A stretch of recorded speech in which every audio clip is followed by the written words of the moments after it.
Panion, ex monaguillo, ladrón de cajas fuertes y a ratos florista, controlaba con su banda de irlandeses la zona norte de la ciudad y se especializaba en entrar licor de contrabando desde Canadá. Los hermanos sicilianos Jena tenían una red de alambiques instalados en docenas de casas particulares en la zona oeste, de la que obtenían cientos de miles de dólares mensuales. Joseph Saltis, apodado Joe el Polaco, era el líder de la zona suroeste, y de él se decía que fue el primero en arreglar sus diferencias empresariales con un subfusil Thompson. Torrio les prometió que todos prosperarían si respetaban los territorios de los demás y se abstenían de secuestrar mercancía ajena, y todos tenían derecho a castigar a cualquiera que se saltara el acuerdo. Todos firmaron como miembros fundadores de lo que se llegó a denominar el Outfit de Chicago, la Organización de Chicago, y contaron con el apoyo entusiasta de Big Bill Thompson, alcalde republicano de la ciudad desde hacía años. Corrupto, sinvergüenza y siempre aceptando sobornos, se aseguró de que Torrio y Capone no tuvieran nada que temer de la policía. El mismísimo jefe de la policía de Chicago reconoció que el 60% de sus hombres estaban metidos en el contrabando de licor.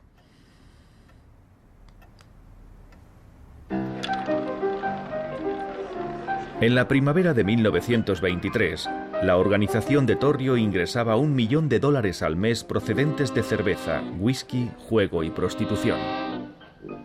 Al Capone se llevaba el 25% de los beneficios. Trasladó a su esposa, a su hijo y a toda su familia desde Brooklyn a una casa de 15 habitaciones en el 7244 de la avenida South Prairie, un barrio tranquilo habitado por trabajadores del sector del envasado de carne. Capone y sus 4 hermanos estaban como pez en el agua. Cuando un demócrata reformista fue elegido alcalde de Chicago, Torrio y Capone se limitaron a trasladar su sede operativa a un hotel de Cicero, un pueblo obrero en el extrarradio.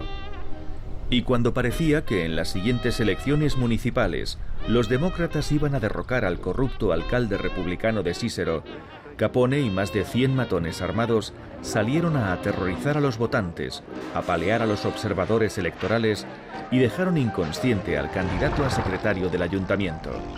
Llegó incluso a producirse un tiroteo con los ayudantes del sheriff, y Frank, el hermano de Capone, fue acribillado a balazos. Una vez contados los votos, los republicanos habían sido reelegidos por un margen comprensiblemente grande. Más adelante, cuando el presidente de la Junta Municipal se atrevió a declarar a un periódico que se estaba planteando actuar de forma más independiente, Al Capone en persona lo tiró por las escaleras del ayuntamiento.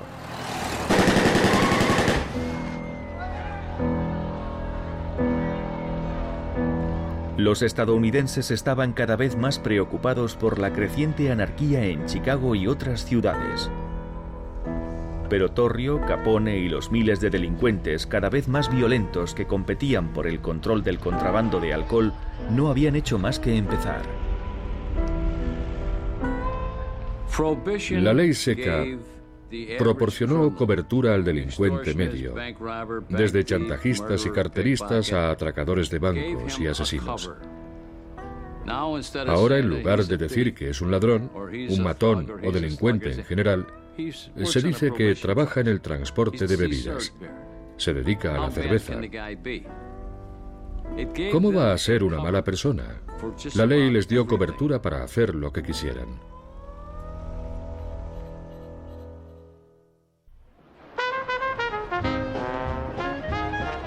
Junio de 1924.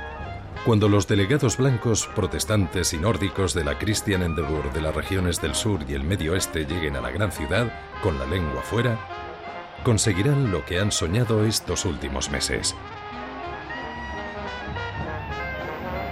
Les costará algo más que el asqueroso aguardiente de maíz de sus estepas natales, pero enseguida recibirán lo suficiente para dejar de preocuparse por el dinero. En resumen, profetizo formalmente que en la Convención Nacional Demócrata se beberá tanto como se ha bebido siempre en todas las convenciones nacionales del partido, y que los delegados prohibicionistas se meterán, como siempre, sus buenas raciones de alcohol entre pecho y espalda. H.L. Mencken. A finales de junio de 1924, los demócratas empezaron a llegar a Manhattan para la convención de nominación de candidato a la presidencia del país que se celebraría en el Madison Square Garden. Sería una de las convenciones más reñidas de la historia. 16 días de enfrentamientos entre las dos Américas, la vieja América rural protestante y el nuevo y variado mundo de las grandes ciudades. En 1924, los demócratas quisieron mostrar su hospitalidad al resto del país. Una de esas manifestaciones fue colocar un enorme cartel del padre Knickerbocker, representación simbólica de Nueva York, en el Hotel Astor. El problema para los prohibicionistas era que el padre Knickerbocker llevaba una enorme jarra de cerveza en la mano. El tema de la ley seca no era el asunto más importante de la convención de 1924, pero la división entre partidarios y detractores reflejaba la división entre el mundo rural y el urbano. El candidato de la América rural protestante y favorito a la nominación era William Gibbs McAdoo, nacido en Georgia y casado con una hija de Woodrow Wilson. Aunque se declaraba reformista y comprometido con los derechos de la mujer y los trabajadores, también era simpatizante de la Confederación y partidario de la ley seca. Su principal rival era Al Smith, apodado el Guerrero Feliz, gobernador de Nueva York y mucho más comprometido con ideas progresistas. Al Smith es un buen ejemplo de político de los años 20 que tuvo el valor de plantarse ante los prohibicionistas y la valentía de declarar honrada y abiertamente su opinión sobre la ley seca y los motivos por los que no estaba funcionando. También le gustaba tomarse un martini de vez en cuando, lo que seguramente ayudó. Alfred Emanuel Smith nació en un edificio de pisos de alquiler en la Lower East Side de Nueva York, hijo de un controlador de carga y nieto de inmigrantes irlandeses, alemanes, italianos e ingleses. Se formó políticamente en la esquina de las calles Oliver y Water, en la sede local del Partido Demócrata, la taberna de Tom Foley. Smith nació bajo la sombra del puente de Brooklyn. Trabajó en el mercado de pescado de Fulton y hablaba como un trabajador. Representaba los valores de la gran ciudad y no hizo ningún esfuerzo para identificarse con el resto del país. En una ocasión declaró: "Prefiero ser farola en Park Row que gobernador de California". Smith era todo lo que los prohibicionistas despreciaban: católico, urbanita y antiley prohibicionista. ¿No le gustaría apoyarse en la barra y soplar la espuma de unas jarras de cerveza?, comentó en una ocasión a un periodista pensando que hablaba de forma confidencial. Menos de un año antes había firmado una ley que derogaba la ley Mullen-Gage, una ley muy impopular que había reforzado la aplicación de la ley seca en el estado de Nueva York. Con una simple firma, Al Smith se convirtió en el archienemigo de Wayne Wheeler, la Liga Antitabernas y todos sus aliados. En palabras de Wheeler, la medida del gobernador era pérfida. Levantará al país como el cañonazo de Fort Sumter.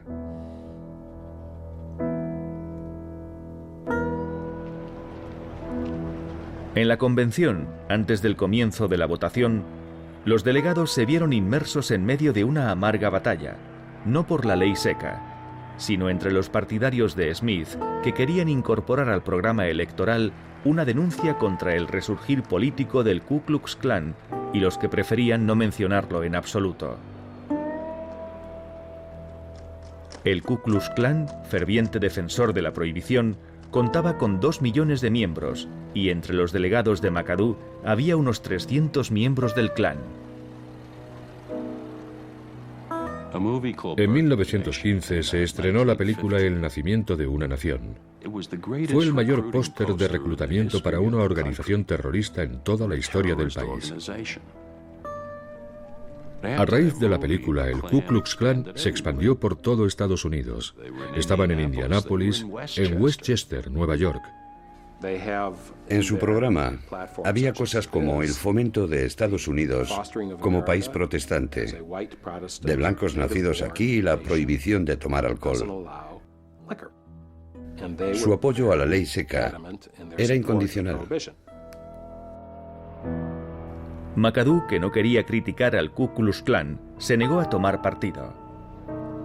Smith llamó al Klan antiamericano y declaró que prefería no conseguir la nominación a callarse.